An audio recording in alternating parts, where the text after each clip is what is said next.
Well, thank you again, everyone, for joining our webinar tonight. Kate Lunsford will tell us why protecting mature forests in Washington State is part of meeting the legislated climate goals in Washington, plus other benefits of our mature forests.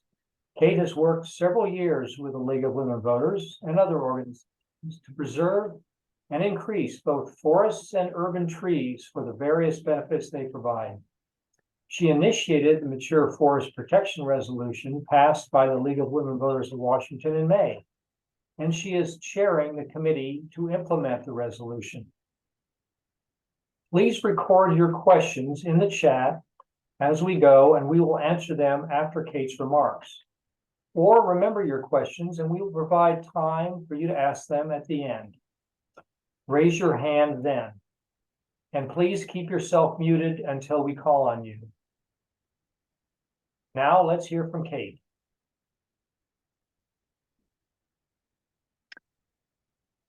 Hi, and thank you for coming tonight to talk about protecting mature forests in Washington. I'd like to begin by acknowledging the original inhabitants of this area, the Coast Salish people. Since time immemorial, they have hunted, fished, gathered, and taken care of these lands. We respect their sovereignty, their right to self-determination, and honor their sacred spiritual connection with land and water. We will strive to be honest about our past mistakes and bring about a future that includes their people, stories, and voices to form a more just and equitable society. Tonight, we'll talk about what the problem is, what mature forests are, what their benefits are, and how we can preserve them. For myself, this work helps me center gratitude and reciprocity. A friend of mine said, gratitude places us in nature, in the interdependent web, instead of on top of it. The Forest Interest Group of the US League of Women Voters says, we are in the midst of a global extinction crisis due to habitat loss, climate change, disease, and other impacts. We must protect mature and old growth forests, which are vital refuges for many at-risk species and vulnerable wildlife. Our state league agrees. In May, the League of Women Voters of Washington adopted a resolution to protect mature forests on public lands in Washington. Based on our resolution, League President Mary Coltrane wrote in August to each state legislator, Governor Inslee, Lands Commissioner Franz, and the regents of the University of Washington and Washington State University, calling for an immediate moratorium on any further commercial harvest of mature forests on public lands in Washington state. The last 77,000 acres of unique older forests on public lands represents less than 5% of the forest lands managed by the Department of Natural Resources, or DNR. Over 6,500 acres of state-managed mature forests are listed in DNR timber sales through 2024. Mary Coltrane said, protection of these mature forests on state lands is an urgent matter. It is possible to defer harvest while still satisfying the Department of Natural Resources' near-term commitments to generate revenue for designated beneficiaries. In addition, the League supports policies that maintain mature forests on public lands by calling for acquisition of replacement lands for the trust to maintain or expand state trust land base with new land managed as working forests. Climate smart forest management on replacement lands for more carbon sequestration and timber production. Compensation to trust land beneficiaries to ensure essential local services are maintained.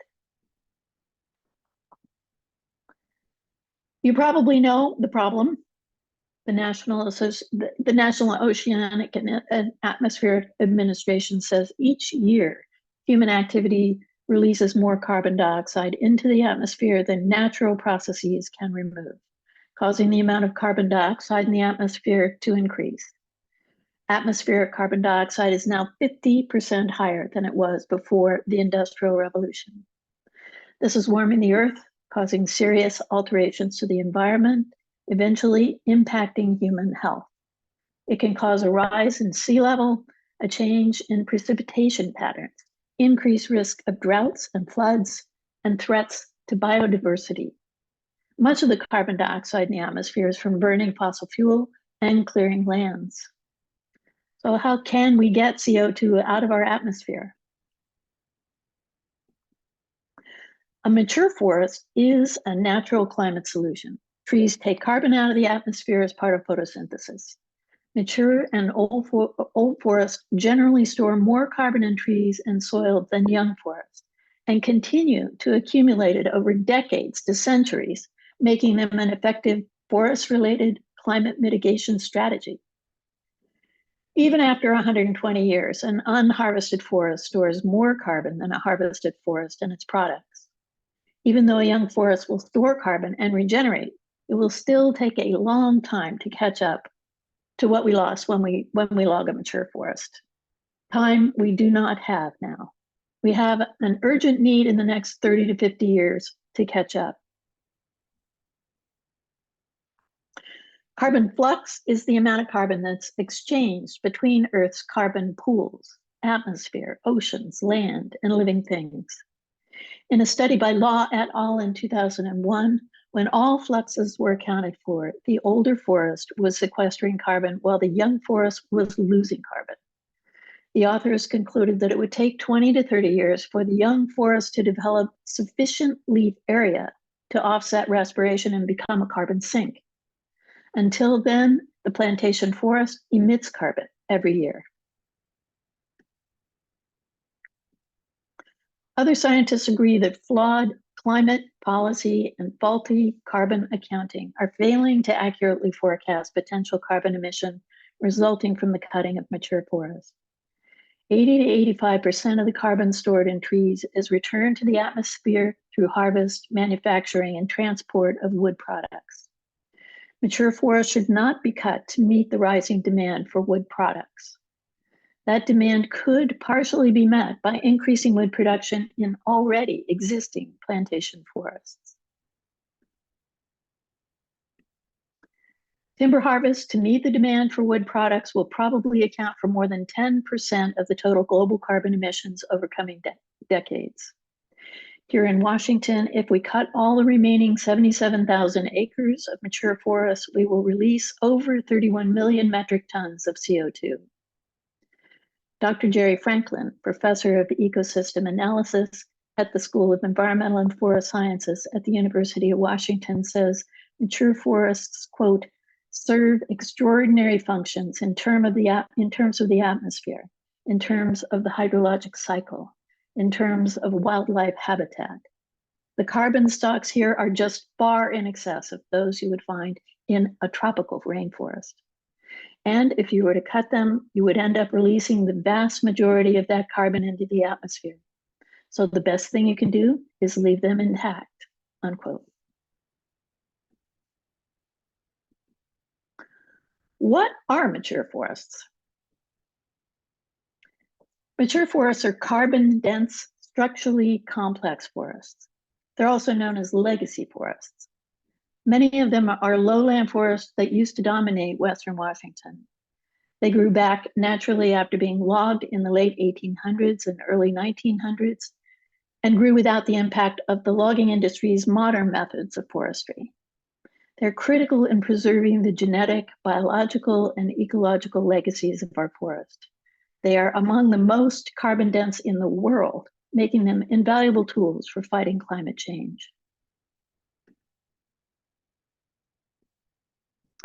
We need to save these forests, or these mature forests or legacy forests, on public lands in Washington.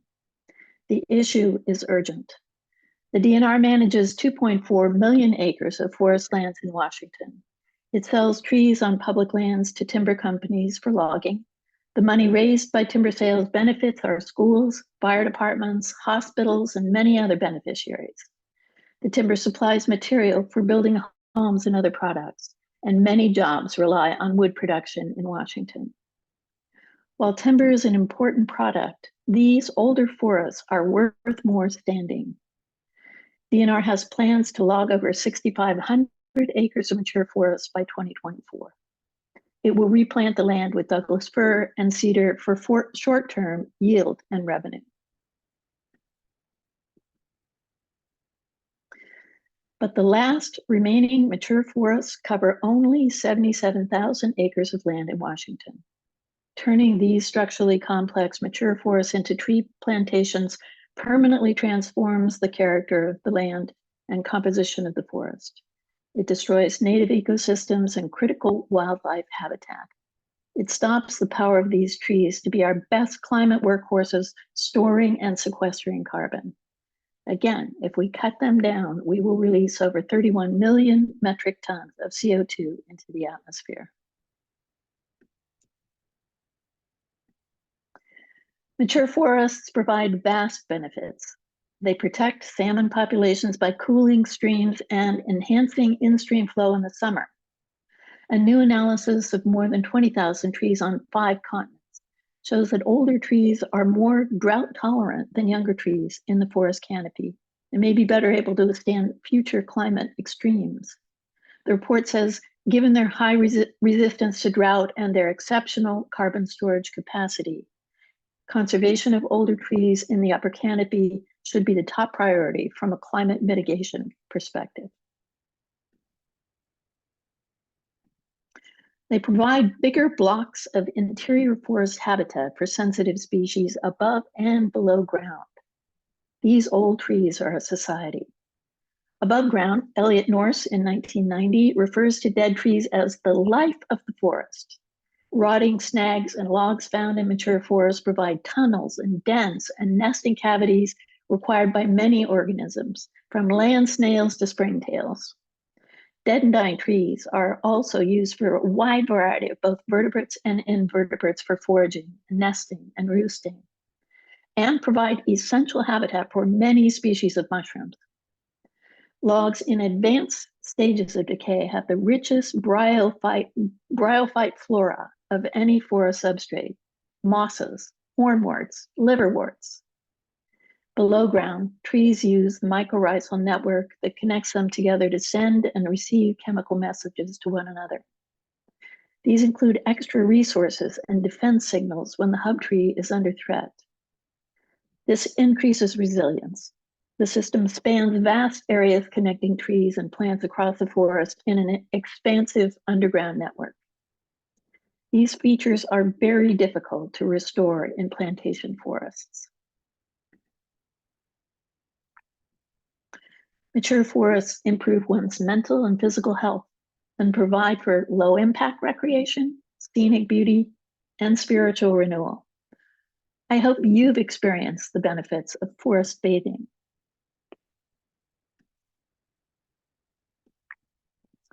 Mature forests are more wildfire resistant than plantation forests. It's reasonable for the public and the media to be afraid of wildfires.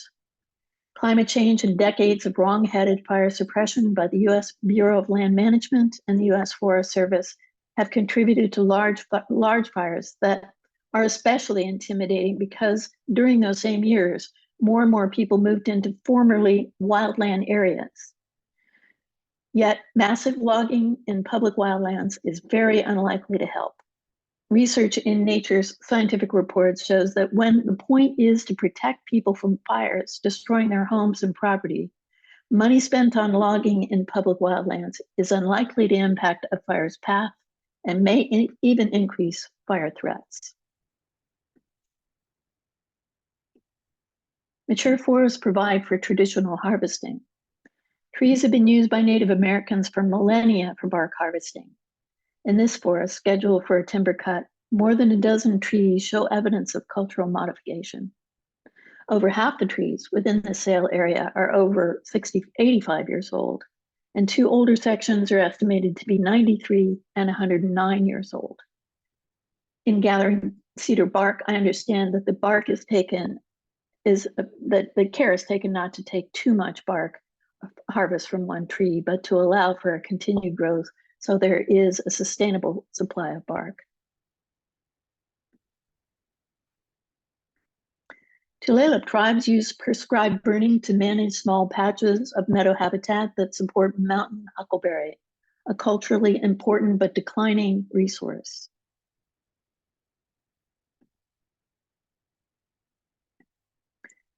Mature forests combat erosion and landslides due to winter flooding.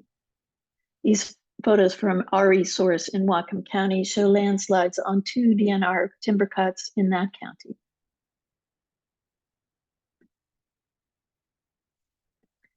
What about revenue for schools? DNR timber sales have long been a resource for school construction funding, but in recent years, that source of funding has diminished radically. Logging revenues are decreasing share of the overall budget for K-12 school construction. As Superintendent Rakedahl said in a 2019 Board of Natural Resources meeting, revenue from state trust lands provide a minimal share for funding programs like Common School Construction Fund. He said, quote, "This is not the future of school construction. It just isn't," unquote. Mr. Rakedahl held a press conference last year and said trust revenue for schools from timber is down from 2% of costs a decade ago to less than 1% today. It's a declining share of school construction. What about rural counties?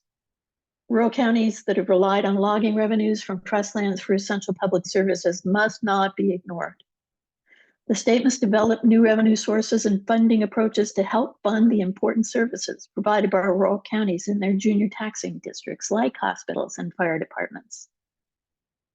The climate benefits from intact forests accrue to the public broadly, so it's appropriate that the public pay to keep forests intact. It's also in the broad public interest to address the need for new forms of economic development in many rural communities. Fortunately, there is abundant skilled work in sustainable forest harvesting and restoration, such as proforestation. The legislature can develop a fund for a rural community development investment plan. The governor can work with the rural counties, the legislature, and the congressional delegation to begin this transition.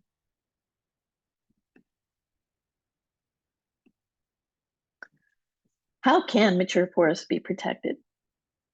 The Washington State League will be lobbying to protect mature forests in our state. Your local league may be interested in advocating in your counties. Some county councils and commissions have responded to community interest in protecting mature forests in their counties. Counties can be allies to find pathways to both protect forests and replace revenue for junior taxing districts and rural communities, or find replacement lands. Jurisdictions like Port Allen, Thurston County, and Jefferson County commissioners, King and Whatcom County councils have asked DNR to work with them to better manage forests in their counties.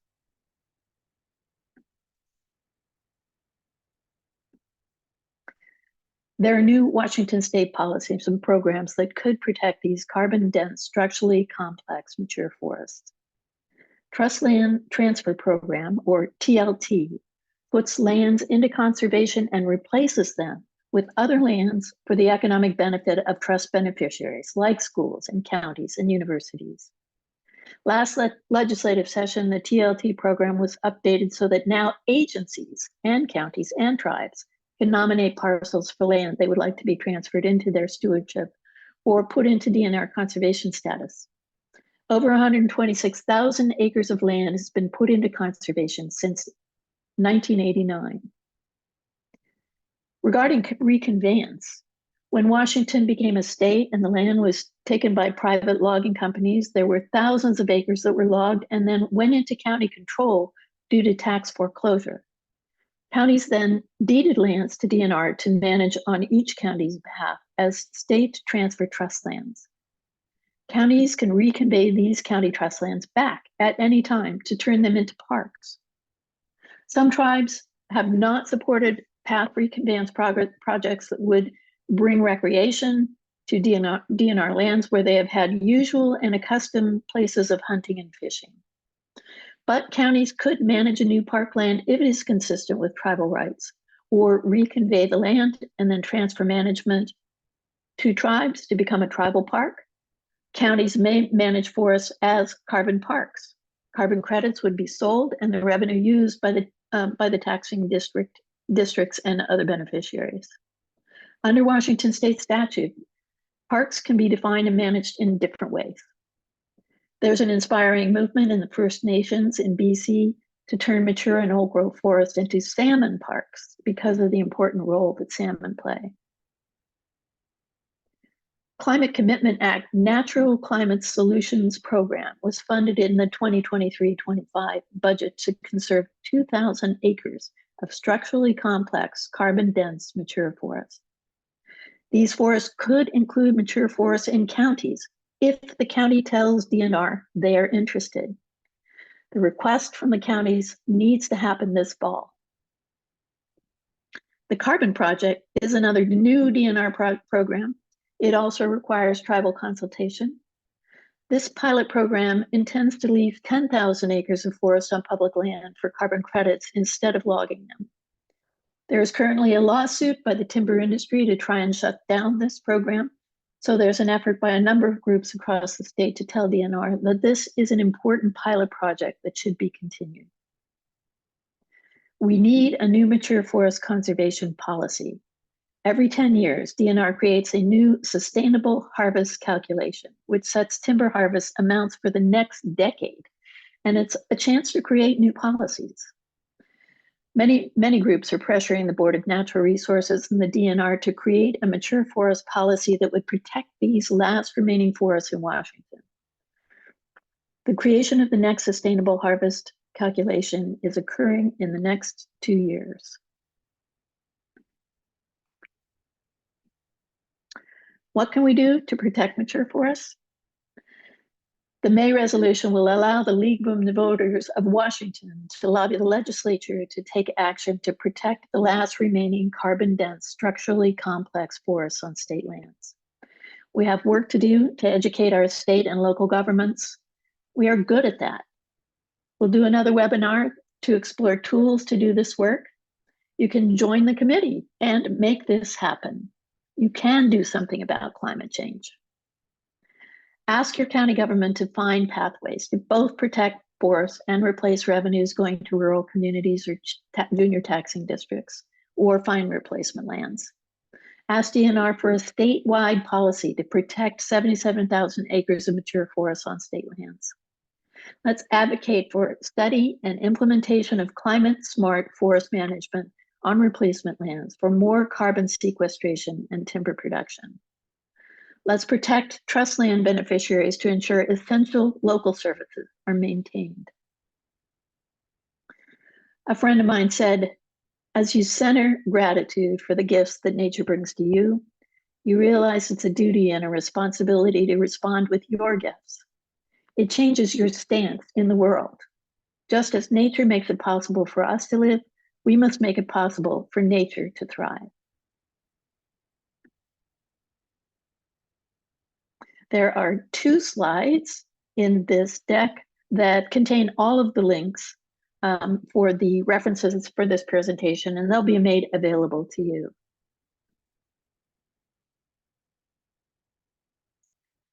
Questions?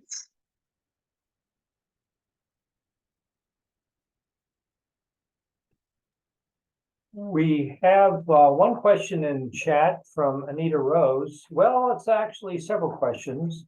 We'll take them one by one. How many years on average does it take for a young tree to become as robust in its CO2 absorption as a mature tree? I don't know. I know that it takes 10 or 20 years for them to stop emitting carbon, actually, before they actually become a carbon sink.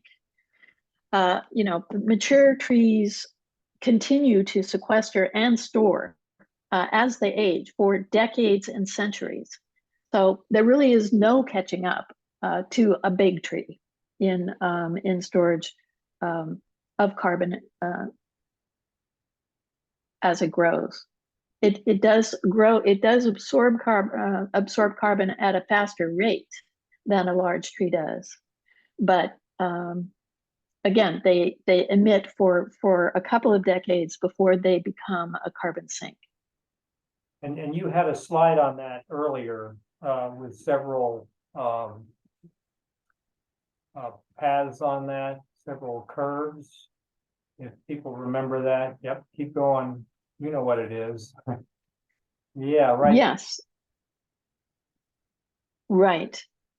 The green line is an unharvested forest, and you can see that the small trees take a much different route as they grow. And as it says, even after 120 years, an unharvested forest stores 100 megatons more C than a harvested forest plus its products. And I think you answered another part. Trees grow quickly, so why get our underwear twisted over logging for their necessary human development? Well, I think this answers it as well. And Anita asked some more detailed questions. 1-year-old firs or oaks and hemlocks be able to reach their maximum CO2 absorption potential. I think for me, that green line, it does curve over as the trees get really old, but those are really old trees now, several hundred years. And that blue line really takes a long time to catch up as the smaller trees. And they're smaller diameter and they're shorter. And it's time we don't really have. Yeah. These old trees, not only are they providing an incredible service as far as carbon sequestration and storage, but they are also providing the biodiversity that cannot be replaced by planting the plantation trees that result in the management of our forest lands. So we do need to protect the remaining few here and allow them to continue to provide those benefits. Okay, Ann Murphy, do you want to unmute yourself and ask your question? Yeah, Kate, thanks so much for this great presentation. And your map showed lowland forests of Western Washington. Are there any in Eastern Washington? Very few, very few. Well, I know there's few, but it would be helpful to know where they are for those of us in Eastern Washington. Yes, they are in. I think I can probably not a numerical number, but I think I can find the areas that they are in, and I will look for that. Okay, because I know we had some of those trust land transfers happen in Eastern Washington that you referenced as well, but I don't think I've ever seen a map of the legacy forests here. And for a statewide initiative, that would help us sell it over here. I agree, and I think DNR could very easily produce a map like that. Okay, thanks. But I will. I know that the proviso, the language that was negotiated at the end of the legislature, did indicate what areas that were, and that's what I'm going to try and find right now. Oh gosh, you great multitasker, you. If you want to get it up later, that's fine with me. Yeah. I just wanted to know, just so that we look at, if we're looking this as a statewide project.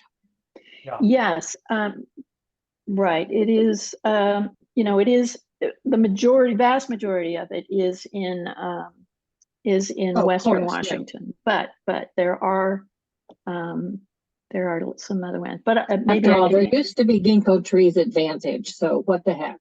Yes, that was a while ago. Okay, we're going to go to a question from Phyllis Farrell now. My understanding is DNR is accelerating cutting of mature or legacy parcels before predicted policy change. What do you know about this, or is it just hearsay? I don't know for a fact. I don't know for a fact. I've heard the same thing, but I don't have the evidence to say that I know that that's true. Phyllis, if you wanted to give more detail, you can unmute yourself, but you also asked, what is your assessment of community forests or working sustainable forests? There are a few around the state, and I don't have I don't know about them. I don't know the details, but I do know that they are a good option. I think many of them are managed more sustainably, longer rotation cycles, and more selective cutting to leave a much more complex forest in existence. But I'm not real familiar with those. Did you want to follow up?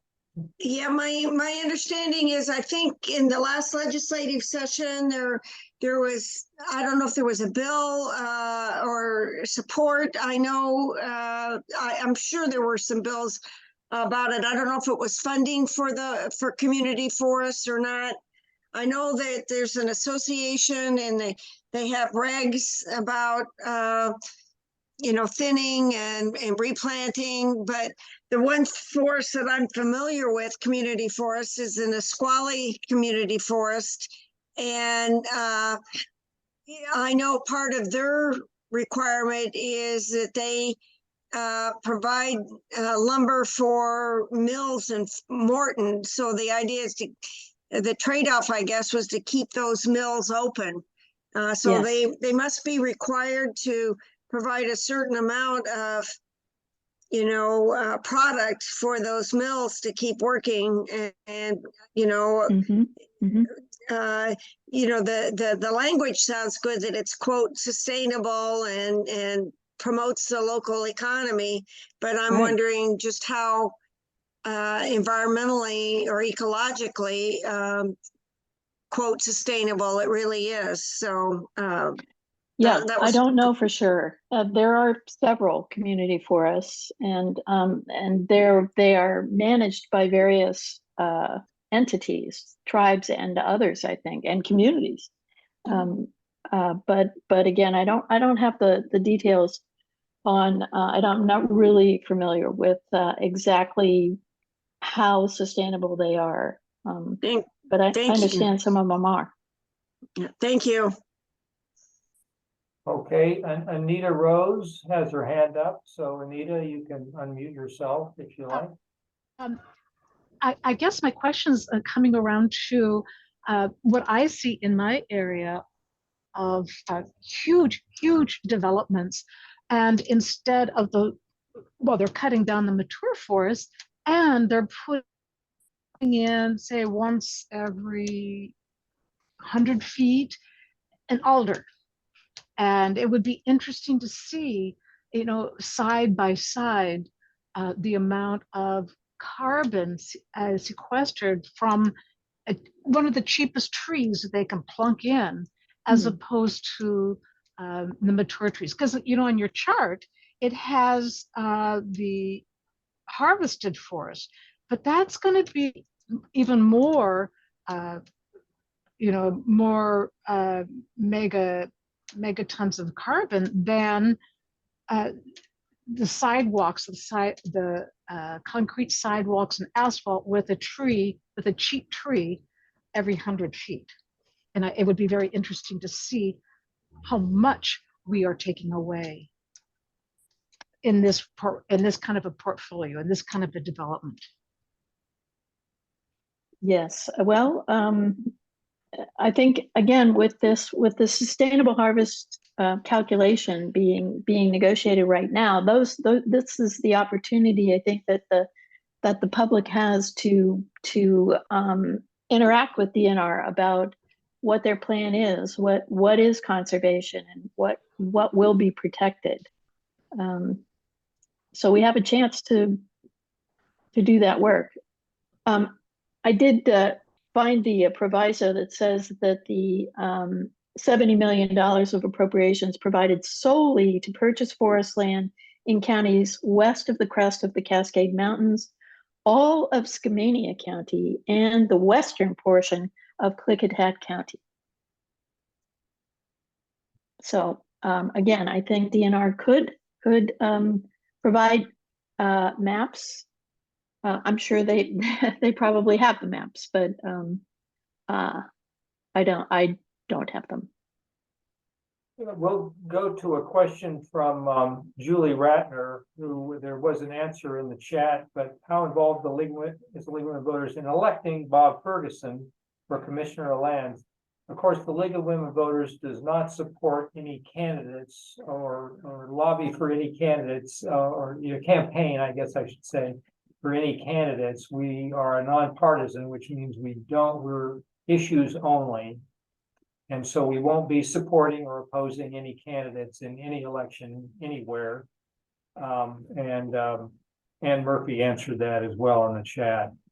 But there may be differences that you will have to determine and vote. Now Linda Lynx has her hand up. Linda, you want to unmute? Sure. You know, there have been a few recent sales in our area down here in Mason County and ensuing lawsuits. Can you comment on if they're having success or what they're up against? No, not really. I am concerned with, really promoting, advocating for an overall policy, a statewide policy to protect all mature forests. I haven't been following the litigation. I know there are some, the court cases that I know about are, of course, the really huge one more than a year ago that said that the DNR may manage resources in myriad ways, which meaning that they are not required to maximize profit with our resource lands, and that has given some leeway for the DNR to manage things a little bit differently. The carbon park, other things that could be aside from, or finding other sources for rural communities, finding other sources for trust land beneficiaries, and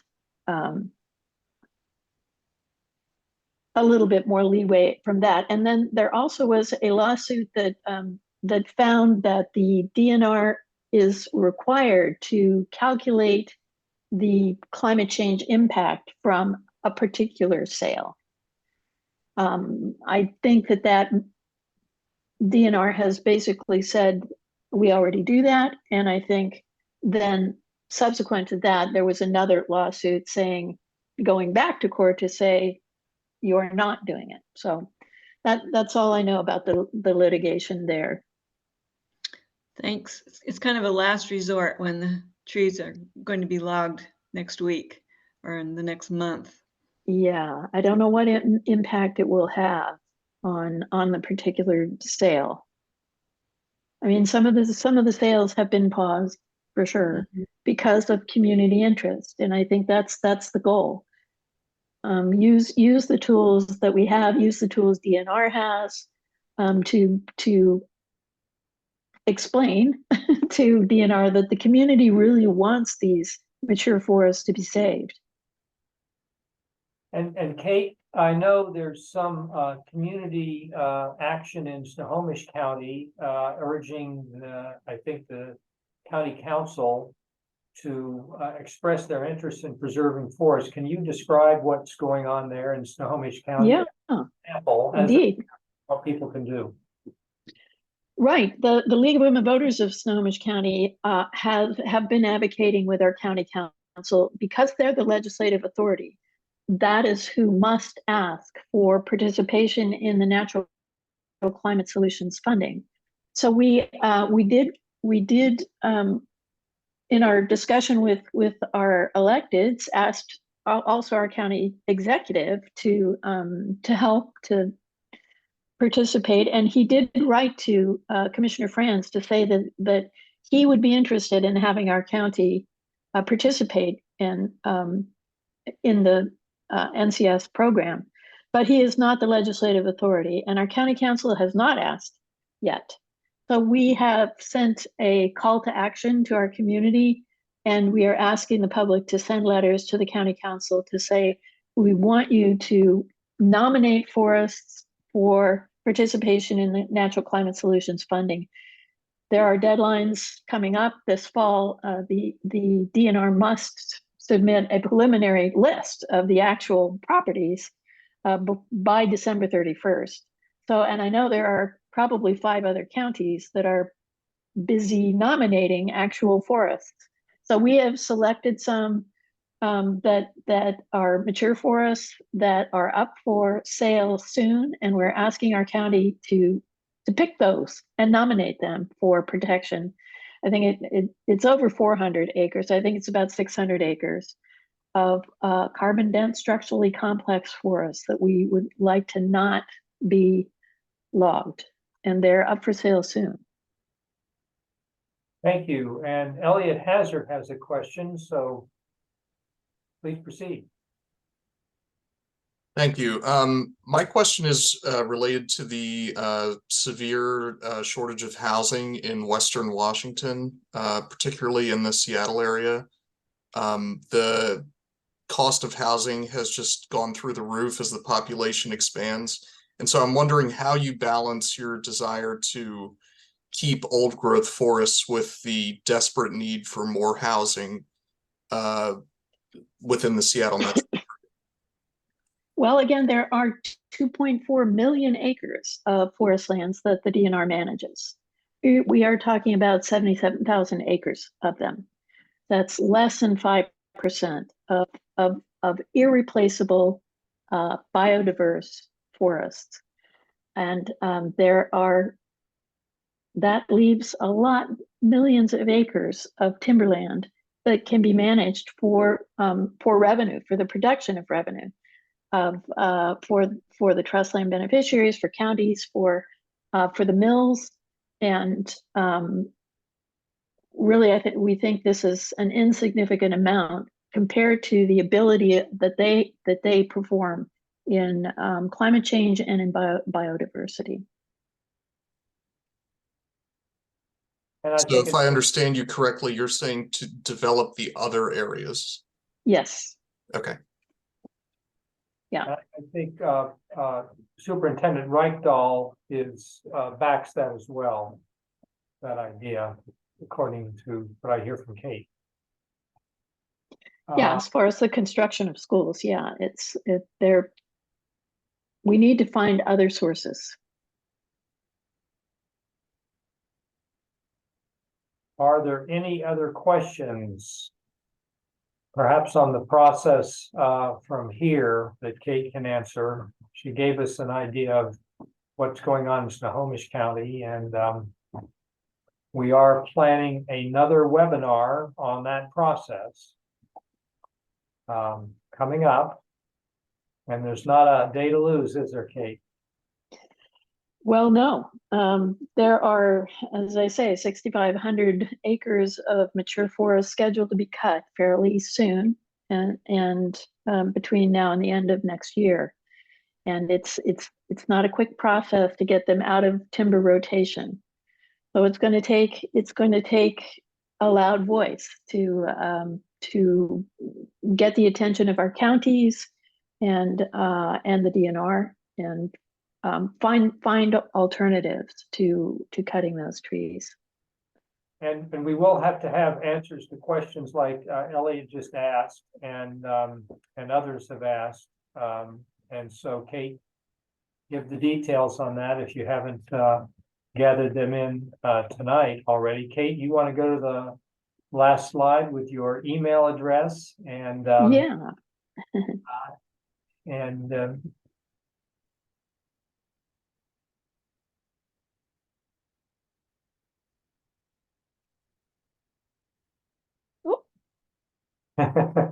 share screen There it again. is. Oh, did I stop sharing? Okay.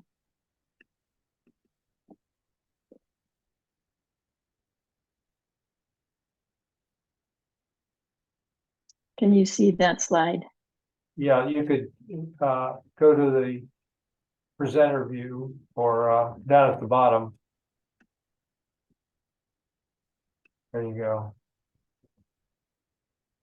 Yeah, please do feel free to follow up with any questions. And if I don't know the answer, I will be finding out. And discussion is always welcome. We need to find solutions. So that takes communication. Well, one thing I might do if there are no more questions, Anita has another one though. I think the powers that be are counting on wearing us down over time. We need to let them know we will not be worn down. And that's why we need to always have citizens contact their local representatives, city council, county council, and even your state.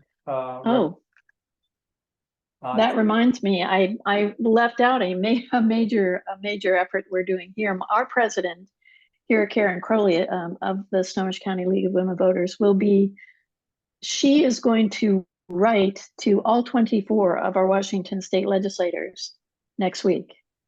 And we will have an action alert in our league. And I'll be hoping our group will be recruiting folks to then call on every league member and ask them to call their legislator and say, please do what Karen Crowley asked you to do. So it will be a league sanctioned message and delivered to our state representatives to say, we would like you, state legislator, to contact our county council and ask them to participate and nominate for us for protection under the NCS. So I appreciate that from our leadership here. So one thing I could do is share something that I created for the US League, trying to describe why old growth or mature forests sequester more carbon. And I hope this resonates with everybody who remembers high school geometry, but area is a power function of trunk radius. So every tree ring you put on a big tree sequesters more carbon because it adds more area to the trunk. Not only that, they're taller than small trees. So if you cut down even a 45-year-old tree, you're sacrificing 2.5 tons of carbon. And maybe, only 70% of that goes into a sequestration, as Kate showed on one of her slides. If you plant a carbon offset tree, it's going to take a long time to sequester that carbon, and 45 years even. We have to meet our carbon goals in this state in just a little over 25 years. And that's for the whole globe. We don't have time anymore to cut down trees hoping we can sequester carbon, because that doesn't do that in the short term. Now in the long term of centuries, it's a viable cycle, I think, but not in the short term, and that's where we are right now. And not only, well, I guess I said, not only are they bigger diameter, they're taller, and just the time is what's against us at this point. And that curve comes from the technical article that did show the question came up, I think, from Anita Rose. How did the different trees sequester carbon? So that was measured. I took it for just the Douglas fir is what that previous curve showed, because that's what's prominent here in the Northwest. But I'll stop the share now. And are there any final? Oh, we have some new messages came in, some new chats perhaps. Let me try to find them.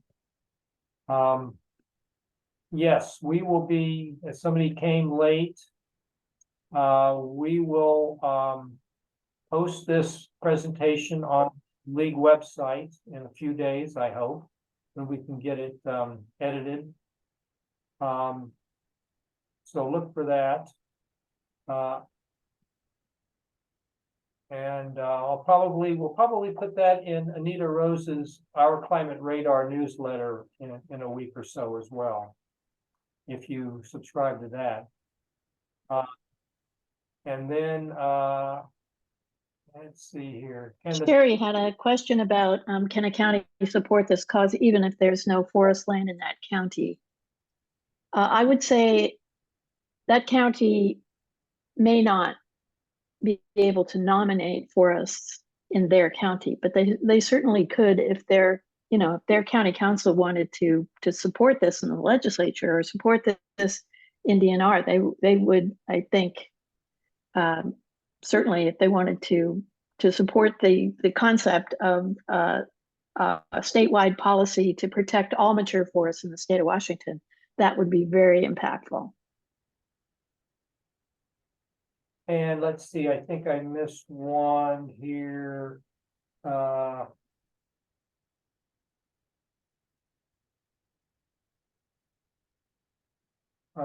Elliot asked another question. Can the lumber industry do its logging in areas that are not considered old growth? And I think Kate said yes to that. Any more on that, Kate? There's lots of tree plantations around. There's lots of younger forests that aren't, old growth, 100 years or 200 years.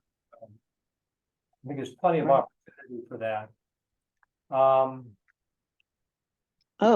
A link to the climate radar in the chat, that would be useful. I will. Or in the follow-up. I will put, the way you subscribe to the climate radar is you email me, and I'm gonna put that in the chat.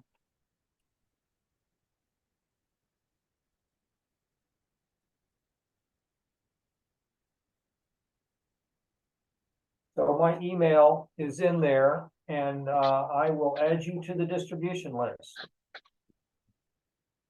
And thank you to Anita Rose, who's editing that for us. Indeed. And let's see.